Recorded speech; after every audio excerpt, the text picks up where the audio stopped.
What was the last thing you really craved? Was it that new phone everyone's talking about? A notification on your social media feed?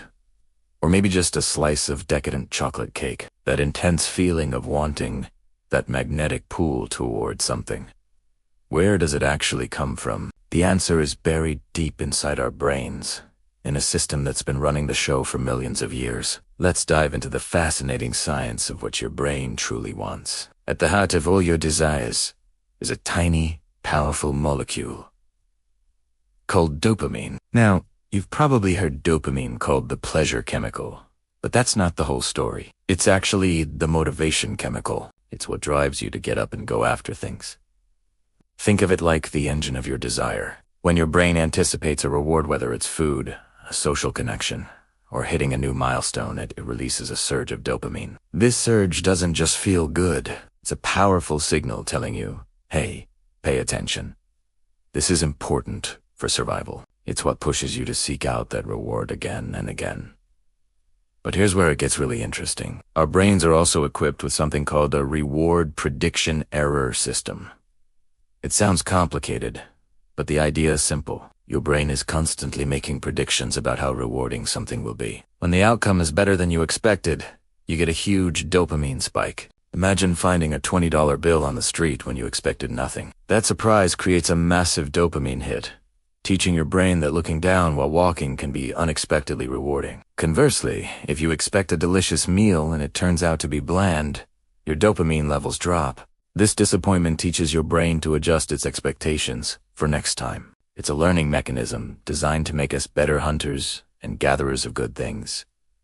So, here's the problem. This ancient brain circuitry, designed for a world of scarce resources, is now navigating a world of endless abundance and digital stimulation. Your brain hasn't changed, but the world around you has, dramatically. You see an ad for a new gadget, and your dopamine system fires up, anticipating the joy of unboxing it. You scroll through social media, and each like or comment acts as a tiny, unpredictable reward, keeping your reward prediction error system hooked. You're not weak-willed for feeling this constant pull. Your brain is simply doing what it was programmed to do: seek, anticipate, and chase rewards. The modern world has just created a superhighway for these ancient urges, leading to a constant cycle of wanting more Nikes, more stuff, more stimulation. It's an endless treadmill of desire, and it can be exhausting. So how do we get off this treadmill? The solution isn't to eliminate desire. That's impossible and wouldn't be much fun anyway. The key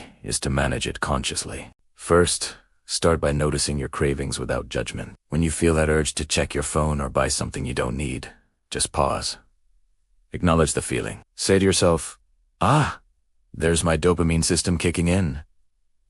This simple act of mindfulness creates a space between the urge and your reaction. Second, create reward friction. Make your desired habits easier and your less desired ones harder. If you want to read more, leave a book on your pillow. If you want to spend less time on social media, move the apps off your home screen or set time limits. By adding a little bit of effort, you give your conscious mind a chance to step in and make a better choice. Finally, find satisfaction in the process, not just the outcome. Whether it's a work project or a fitness goal, learn to enjoy the journey itself. This helps stabilize your dopamine levels, making you less dependent on the big, flashy rewards at the end.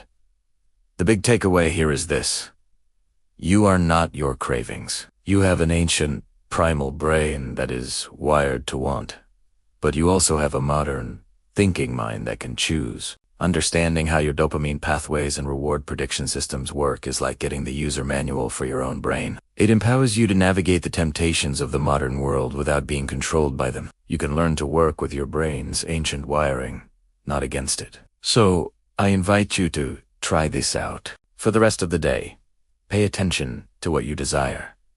What triggers that feeling of wanting?